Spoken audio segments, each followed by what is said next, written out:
بسم الله الرحمن الرحيم الحمد لله رب العالمين نوينا التعلم والتعليم والتذكر والتذكير والنفع والانتفاع والإفادة والاستفادة والحث على التمسك بكتاب الله وسنة رسول الله صلى الله عليه وسلم والدعاء إلى الهدى والدلالة على الخير وعلى ما نوى أسلافنا الصالحون في مجالسهم وتعاليمهم وإلى حضرة النبي محمد صلى الله عليه وسلم. الفاتحة. أعوذ بالله من الشيطان الرجيم. بسم الله الرحمن الرحيم الرحمن الرحيم مالك يوم الدين إياك نعبد وإياك نستعين اهدنا الصراط المستقيم غير المغضوب عليهم ولا الضالين. Assalamualaikum warahmatullahi wabarakatuh. Alhamdulillah, kita puji Allah atas kemahabaikan, maha rahman Allah, sehingga pagi ini kita masih bisa merasakan nikmatnya sujud menghamba kepada Allah Subhanahu wa ta'ala. Kita bersalawat kepada Rasul dengan ucapan Allahumma salli wa sallim ala sayyidina Muhammadin wa ala alihi wa sahbihi wa sallim. Kita doakan ibu bapak kita sekiranya yang masih hidup, semoga Allah panjangkan usianya dalam kesehatan dan ketaatan, dihiasi hari-harinya dengan kebahagiaan. Yang tengah sakit, semoga Allah berikan kesehatan dan kesembuhan. Yang telah wafat, semoga Allah berikan rahmat dan ampunan. Ayah dan jamaah sekalian yang saya muliakan, yang dirahmati Allah, pengurus Masjid Baitur Rahman beserta semua yang hadir, yang berniat hadir, mudah-mudahan dirahmati Allah Subhanahu wa ta'ala.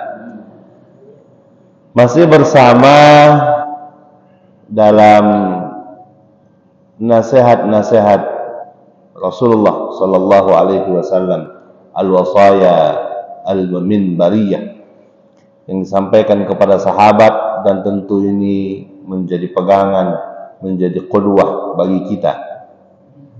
Dalam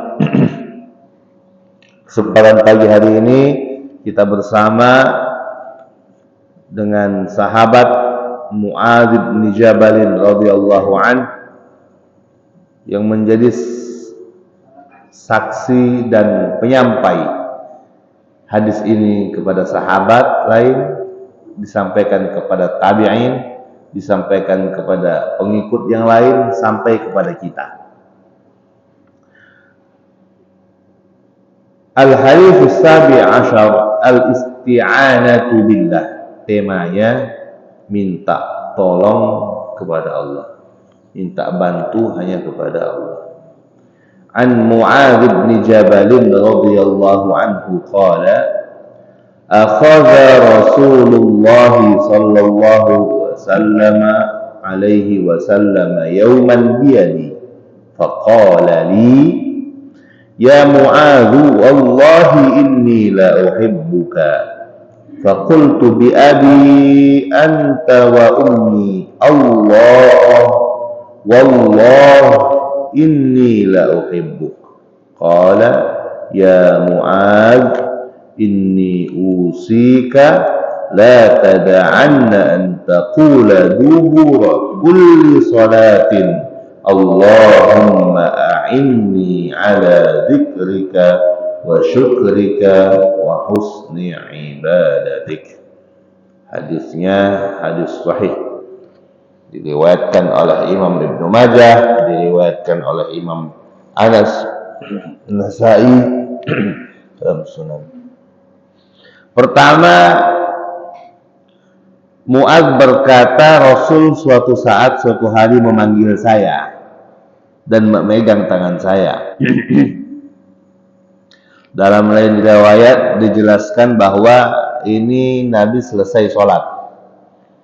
Setelah selesai sholat, Nabi berbalik melihat di belakangnya ada Mu'adz bin Jabal. Maka dipeganglah Mu'adz, dipanggil. Ini menunjukkan begitu Nabi itu dekat dengan sahabat, tanpa protokoler gitu. Bisa salaman, bisa ngobrol, bisa ketawa, bisa bercanda, duduk bareng, makan bareng. Nabi dengan sahabat sangat dekat, tidak ada jarak.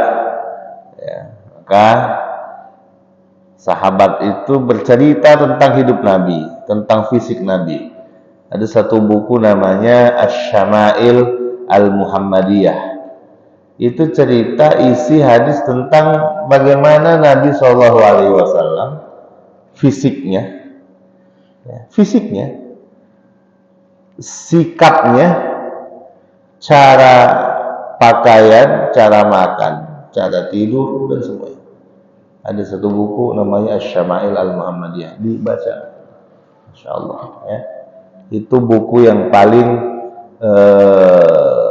representatif untuk mengenal Nabi Shallallahu Alaihi Wasallam. Ditulis oleh Imam Abu Isa Thawrah At-Tirmizi. Beliau wafat pada tahun 271 Hijrah.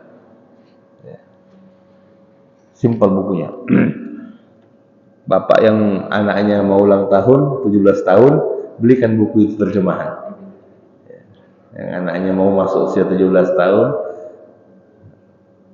ya, sudah bisa baca, beli di toko buku, cari terjemahannya sudah banyak. Asy-Syama'il Al-Muhammadiyah. Kenapa? Supaya dia kenal. Mungkin kalau kita tidak sempat duduk panggil satu-satu, Nabi itu begini, nak, kasih buku. Anak-anak akan baca, mereka akan kenang itu, mereka akan ingat itu, ya, dan akan menjadi hadiah yang paling bermanfaat. Sama anak kalau tradisi ilmiah begitu, Pak.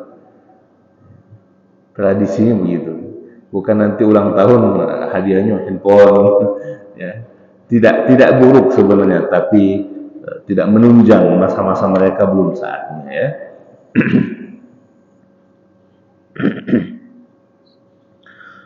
Akhadha Rasulullah sallallahu alaihi wasallam yawman biyadi faqala li.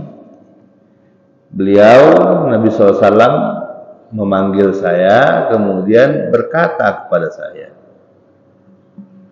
"Ya Mu'adz, wallahi inni la uhibbu." Demi Allah, kata Nabi, saya mencintai kamu. Ini kata-kata yang tulus dari Nabi kepada umat. Dan Nabi katakan, kalau kau cinta kepada saudaramu, katakan. Ya.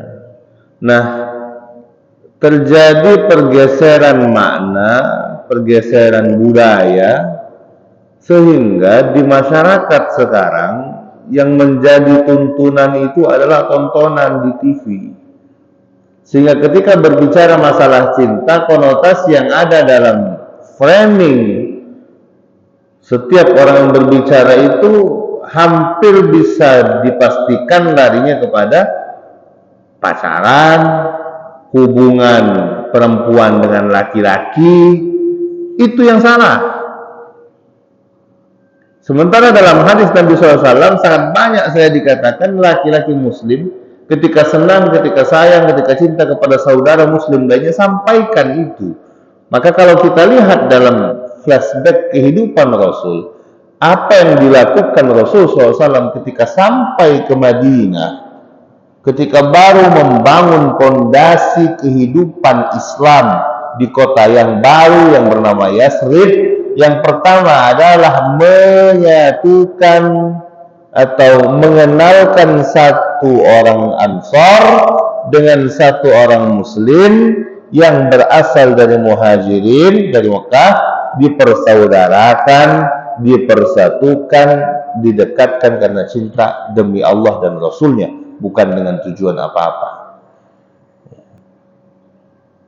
Sehingga kata Nabi SAW, siapa yang saling mencintai karenaku, ya, nanti hari kiamat Allah akan panggil, ainal mutahabbina bijalali, mana orang yang dulu di dunia saling mencintai saudaranya karenaku. Kenapa? Akan diberikan rahmat oleh Allah Subhanahu wa taala. Ini tradisi, Pak. Tradisi baik. Kenapa sekarang jadi asing, jadi kayak seolah-olah jelek, ya karena yang menjadi tontonan kita itu adalah televisi, film-film yang kita nggak jelas itu siang pagi malam masuk lewat mata anak kita, mata istri, mata tetangga, kedengar ke telinga, sehingga yang muncul adalah kalau bicara tentang cinta itu pacaran, kalau bicara tentang cinta itu laki-laki dengan perempuan yang bukan keluarganya. Ini merusak makna, ya. Merusak makna cinta, karena sesungguhnya Islam ini dibangun di atas makna cinta. Tidak mungkin kita bisa bersatu, Islam bisa tegak kalau tidak ada cinta dalam perjuangan yang selama ini digaungkan oleh Rasul, diwariskan ke sahabat, ke tabi'in dan seterusnya.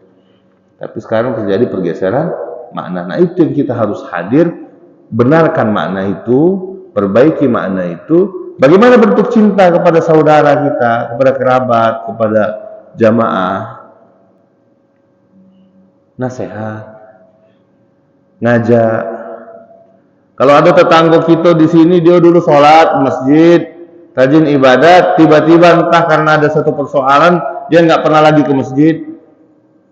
Kenapa? Kalau bapak cinta, bapak sayang, kita gali,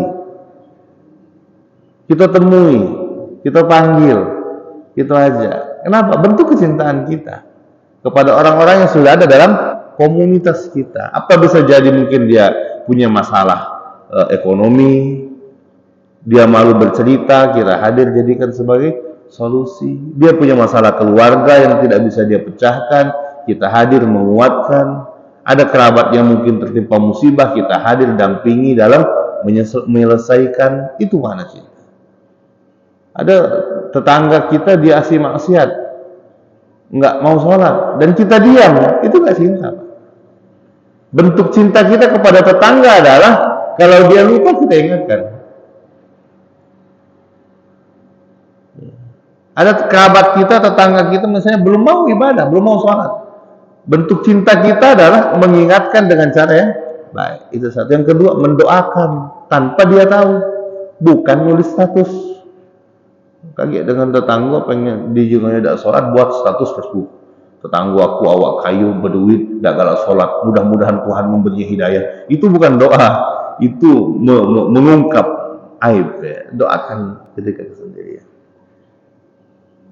Hati mukmin itu hati yang dipenuhi dengan cinta. Cinta adalah bagaimana menginginkan untuk orang lain seperti yang kita ingin untuk diri kita. Kalau kita ingin anak kita sehat, kita pun berharap ya Allah semoga anak tetangga saya sehat. Kalau saya ingin anak saya berakhlak, menghafal Quran, sopan, maka yang kita inginkan dari anak tetangga kita, anak kerabat juga mereka sama. Itu mana cinta yang sesungguhnya? Menginginkan kebaikan untuk orang lain seperti kebaikan untuk diri kita. Ya, simpelnya begitu. Dan ini diwariskan oleh Nabi kepada sahabat, kepada tabi'in. Maka dakwah jalan. Dakwah kalau bukan karena cinta nggak jalan, Pak. Ya. Mohon maaf, Islam di Indonesia ini jauh sekali diambil dari Arab, dari kota Mekah, dibawa ke Demang Lebar Daun, dibawa ke RT 45, RT 53, dengan segala bentuk yang berbeda. Apa yang jadi motivasi? Kemudian dibuatlah bahasa Islam datang ke Indonesia melalui perdagangan, karena pendainya, dakwahnya adalah pedagang. Apakah karena dagang mereka bawa Islam ke sini? Tidak. Justru Islam itu datang karena Islamnya. Dagang itu hanya wasilahnya.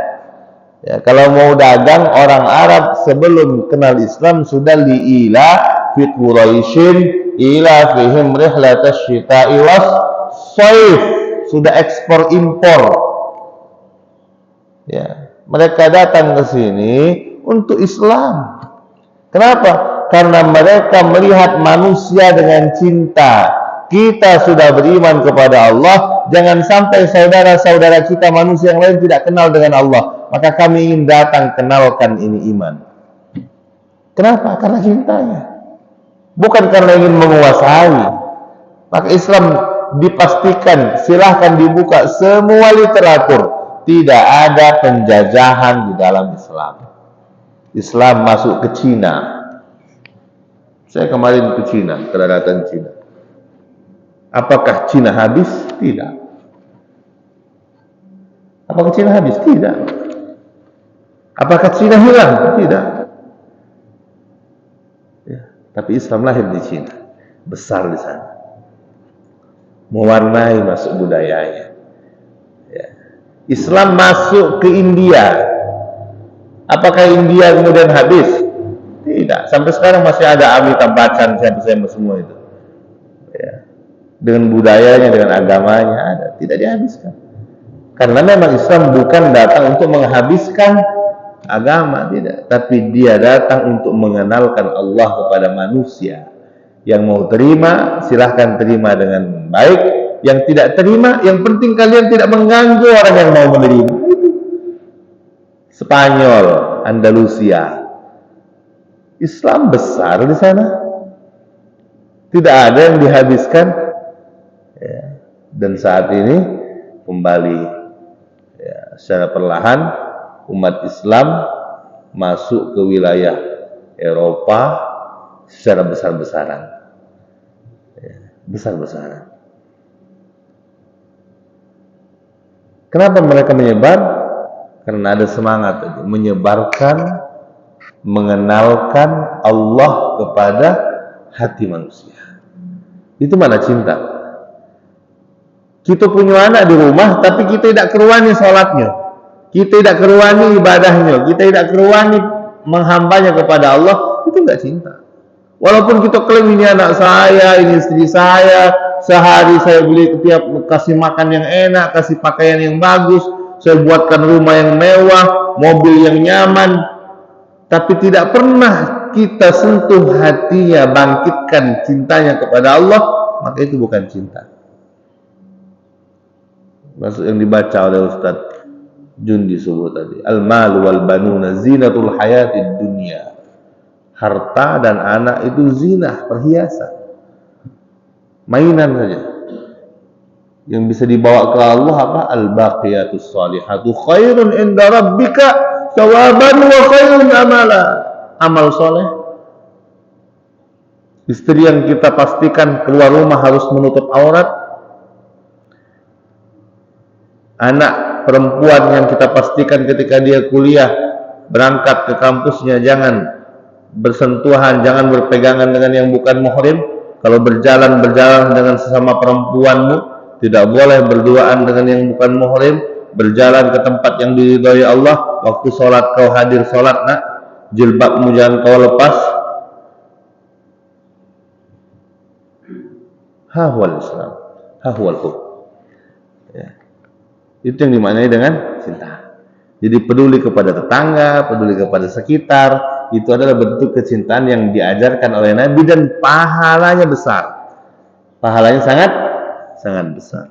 Tidak mungkin orang masuk surga kalau tidak ada cinta kepada saudara di dalam hatinya. Ya, tinggal kita bagaimana luaskan itu. Buka. Jadi makna cinta tadi simpelnya apa? Mengharapkan kebaikan untuk orang lain sama seperti kita mengharap kebaikan untuk diri kita. Termasuk doa, hati-hati. Mendoakan tetangga, mendoakan orang lain harus dengan doa yang baik. Berlaku kepada siapapun, kenal maupun belum kenal. Kita tidak boleh benci orang. Tidak boleh benci orang. Kenapa? Karena dalam diri kita, diri saya, diri Pak Bahrudin, diri kita semua ada satu yang sama. Apa kata Allah? Wa nafakhtu fihi min ruhi. Ruh Allah. Ruh Allah. Kalau orang beriman menatap semuanya sama. Ya. Ingat ini, ada ruh Allah dalam diri setiap manusia yang dititipkan. Maka kita harus pandang itu dengan mengharapkan kebaikan untuk mereka. Dominankan ini, kita akan sampai ke dalam orang yang dipanggil oleh Allah nanti di hari kiamat. Mana yang dulu saling cinta karenaku? hari ini aku akan cinta, akan aku masukkan surga karena cintanya kepada saudaranya. Bapak Ibu yang dirahmati Allah. Nah, di balik cinta Rasul kepada Mu'adz ada satu pesan. Apa pesannya? Kata Nabi Shallallahu Alaihi Wasallam, ya Mu'adz, inni usik, wahai Mu'adz, aku wasiatkan kepadamu. Nah, berarti ada implikasi. Cinta itu ada bukti. Cinta butuh pembuktian. Buktinya apa? Ini. Ya, aku ajarkan kepadamu satu hal yang sangat bermanfaat, kata Nabi. Aku ajarkan kepadamu satu hal yang sangat bernilai. Apa itu? La tada'anna an taqula dubura kulli salati. Jangan pernah kau tinggalkan baca ini setiap selesai sholat. Doa ini kau baca setiap selesai sholat. Apa doanya? Kita baca untuk sama-sama dapat berkah dari hadis ucapan Nabi ini, Pak ya. Allahumma a'inni ala dzikrika wa syukrika wa husni ibadatika. Allahumma a'inni ala dzikrika wa syukrika wa husni ibadatik. 3 hal yang diminta dalam doa ini. Ya. Baca doa yang seperti ini, Pak, jangan cuma baca karena mintanya saja, tapi baca juga ada ruh cinta Nabi kepada kita di situ. Ya. Di balik kata-kata simpel ini, yang gampang kita hafal ini, ada nafas Nabi di dalam situ. Ya. Siapa yang mengajarkan? Rasul. Kepada siapa? Kepada orang yang dicintai oleh Rasul. Mu'adz sampaikan karena cinta beliau kepada orang-orang yang dicintai Rasul. Sampai kepada kita. Insya Allah akan masuk kita dalam jaring keberkahannya. 3 hal. Simple. 3 hal. Tapi sungguh 3 hal ini menentukan hidup kita. Membuat baik hidup kita. Bahkan membuat dampak positif bagi akhir hidup kita. Yang pertama, Allahumma a'inni. Kita minta sama Allah. Ya Allah, tolong saya. Kalau sendirian bacanya a'inni. Kalau bersama-sama lagi dengan anak, dengan keluarga, a'inna. Bantu kami. Kalau sendiri a'inni, bantu saya. Tolong saya. Untuk selalu bisa. Bisa apa? 3 hal disebutkan di sini. Yang pertama, zikrika, mengingat Engkau wahai Allah. Ya Allah, tolong saya sehingga saya bisa siang, malam, pagi, petang mengingat-Mu. Ingat kepada Allah.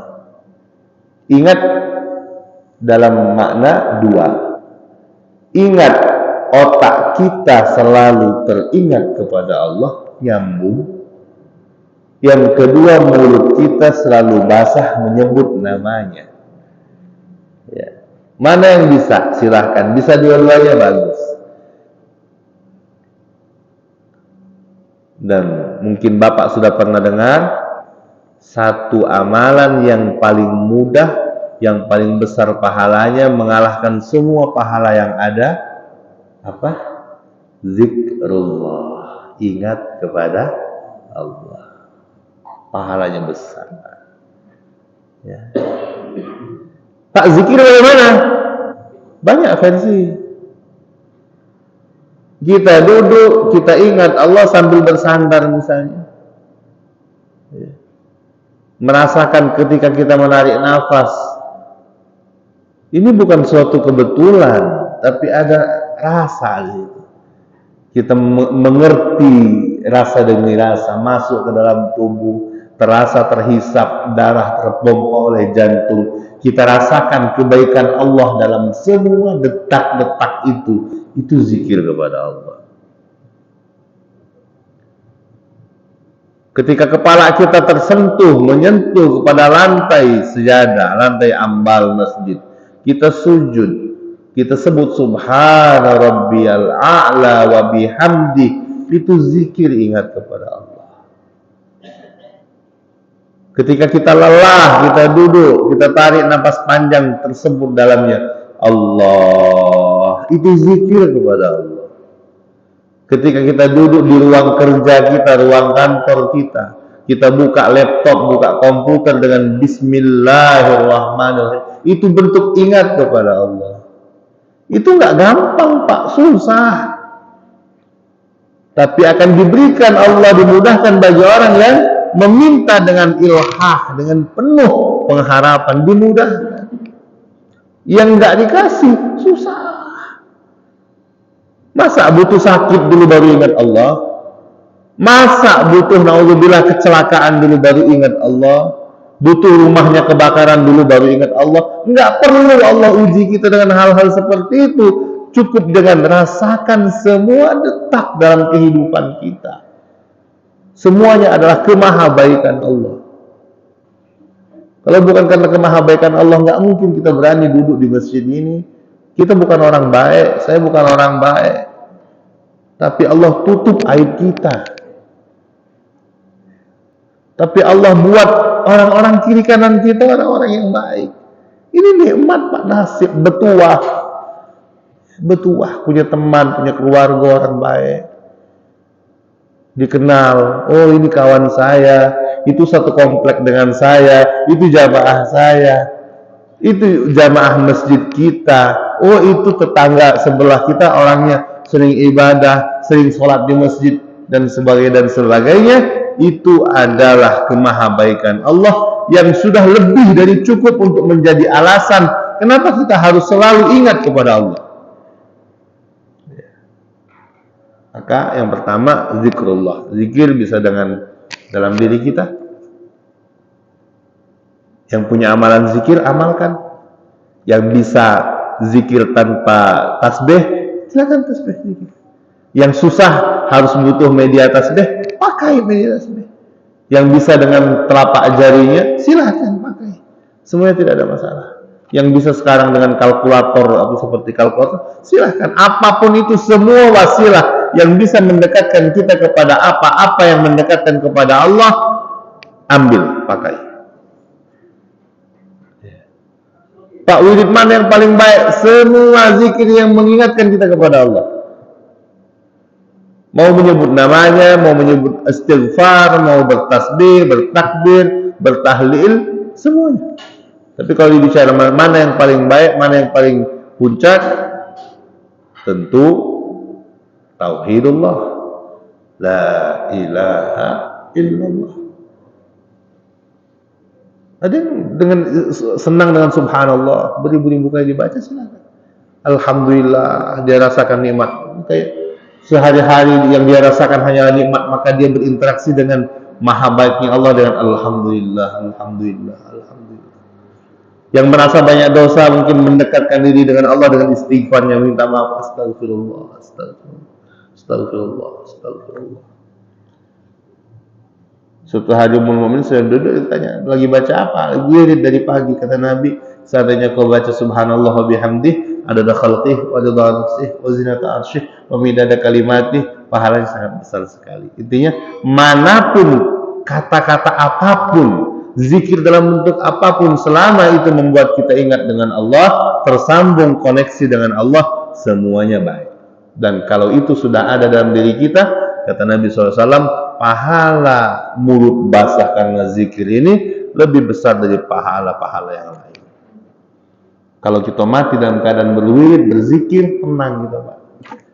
Yang kita mati takut ini lagi ketawa-tawa, tidak kata rasa takut sama Allah, mati. Ada keluarga sakit, dengan sakitnya dizikir sama Allah, meninggal dalam zikir sakit itu syahid Pak. Syahid. Jadi kalau ada nengok keluarga orang sakit itu jangan disepelekan, pahalanya berlipat-lipat kan. Ya. Apalagi kalau kita anak orang tuanya sakit, ya Allah, dibalik sakit itu orang tua sudah bersiap detik demi detiknya menjadi pahala. Anaknya yang ngurus jadi pintu surga. Imam Hasan Al-Basri waktu ibunya meninggal nangis, bukan nangis karena emaknya enggak, menangis karena satu pintu surganya sudah hilang. Selama ini ngurus bapak, ngurus emak, ngurus orang tua, itu pintu surga.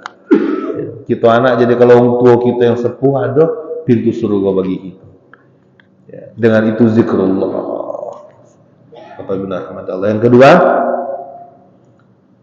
wa syukrika, mengingat berterima kasih kepada Allah, bersyukur kepada Allah, kemudian atas semua nikmat Allah kita berterima kasih, mensyukuri nikmat Allah. Ada satu kejadian ketika Imam Junaid Al-Baghdadi berjalan di kota Baghdad. Suatu hari beliau melihat ada orang yang dikatakan gila. Gila ini kadang penilaian orang beda, Pak ya. Orang-orang kadang menilai gila, padahal di mata Allah nggak gila.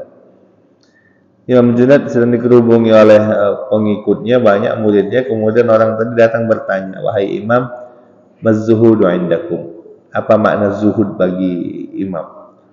Kata Imam Junaid, idza wajada syakara wa idza faqada sabara.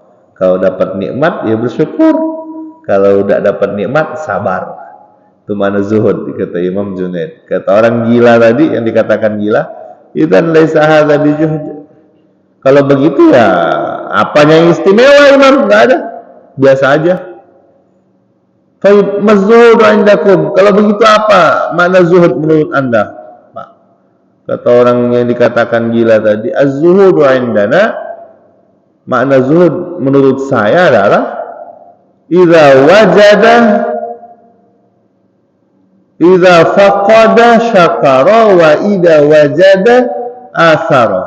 Kalau dapat nikmat, kalau kehilangan nikmat kita bersyukur, kalau dapat nikmat kita berbagi. Apa kata Imam Junaid? Wallahi laqad ta'allamtu ma'na juhdi min majanini Iraqin. Sungguh saya belajar makna zuhud itu dari orang gilanya Irak. Ya. Makna syukur.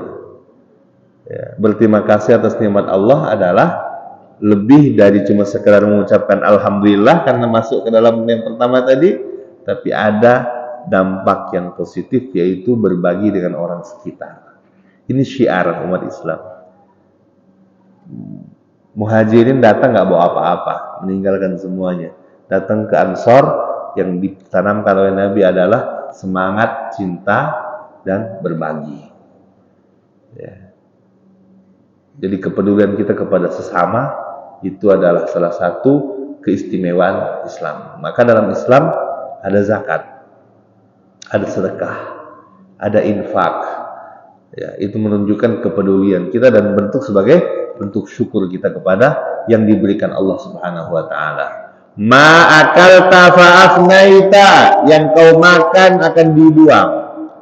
Wa ma labista fa ablaita, yang kita pakai akan usang. Wa ma tasaddaqta bihi fa amdaita, yang kita sedekahkan di jalan Allah itu yang akan ketemu lagi dengan kita nanti di hari kiamat. Ya, itu yang akan bertemu lagi dengan kita nanti ketika kita kembali kepada Allah Subhanahu wa taala.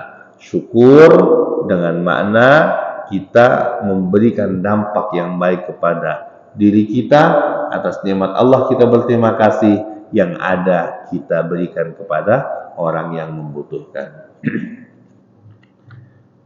Wa husni ibadatik, dan menyembah kepada Allah, beribadah kepada Allah dengan cara yang baik. Ada orang yang sebasingan gitu ya, istilahnya sebasingan. Sebasing gimana? Dia menyembah kepada Allah nggak dengan baik. Baik itu motivasinya, baik itu caranya. Ada orang yang menyembah kepada Allah karena ingin dunia. Aku ini buntu Pak, jadi aku nak sedekah supaya kaki Tuhan ganti sekian kali lipat. Apakah itu bagus? Untuk tahapan anak yang baru belajar, oke lah. Tapi kalau untuk tahapan kita yang sudah masuk dalam salikin, jalan menuju Allah, tidak layak. Itu akhlak. Ya. Jangan sampai nanti kita udah tua, udah seusia begini, seluruh motivasi ibadah kita masih kaitannya dunia. Kalau dulu mungkin bapak diajari di sekolah, di pesantren, sholat duha ya supaya rezeki lancar, wajar, Mas Mudo. Ini usia lah pensiun, jangan lagi nak berniat sholat duha supaya rezeki lancar. Ya, tapi mintalah sholat duha supaya mendapatkan keberkahan. Aku nih cak saronian, berdagang tak laku-laku, kau tuh caknya kurang duha. Enggak Pak, bukan itu. Jangan lagi husni ibadat itu maknanya adalah menyembah dengan Allah dengan cara dan etika yang baik. Jangan sampai sedekah itu besar pahalanya, kita rusak etika apa? Aku ada 100.000 nak sedekah, kaget suaranya pasti diganti Tuhan 700.000 karena aku butuh 700.000 gitu, sedekah kata gitu. Ya untuk tahapan-tahapan yang baru belajar oke lah Pak ya. Tapi kalau sudah kita Mas sudah husni ibadat, bagaimana kita menyembah dengan Allah tidak dengan harapan yang ringan, tidak dengan harapan dunia. Ya. Kalau rumus awal kan begitu, mau lancar di rezekinya, sholat duha, ya. Iya betul motivasi awal, tapi lebih dari itu adalah ketika kita mengangkat tangan berdoa kepada Allah di waktu duha, jangan cuma sekedar rezeki terbatas duit yang kita butuhkan yang ada dalam benak kita, yang lebih dari itu. Ya, yang lebih dari itu. Siapa yang baca surat Ar-Rahman digampang ke jodohnya, gitu ya. Ya oke lah untuk yang baru-baru awal-awal mengenal Islam tertarik untuk ibadah, tapi untuk gitu harus ada perbaikan, ya, harus ada peningkatan kualitas. Jangan cuma sekedar kamu yang begawe bersihkan ini kagak dapat gaji, itu dikerjakan, itu standar. Tapi yang begawe cintai pekerjaannya, bersihkan apa yang menjadi tugas dia, lakukan apa yang menjadi tupoksinya, bukan cuma sekedar akhir bulan nanti saya dapat gaji, tidak. Tapi supaya ada nilai yang lahir dari perbuatan tersebut, ada pengabdian, ada ketulusan, ada keikhlasan. Adapun rewardnya, hadiahnya, diminta tidak diminta pasti nyampai. Dunia itu melo. Ya, yang paling penting itu adalah ridho Allah Subhanahu wa ta'ala, dan semuanya bermuara akhir pada waridwanun minallahi akbar, keridhaan Allah yang paling kita harapkan. Bagaimana supaya dapat keridhaan Allah? Tadi husni ibadatik, sembahnya dengan cara yang baik. Kita ubah mindset kita baik, tujuannya, motivasinya, termasuk juga cara menyembahnya.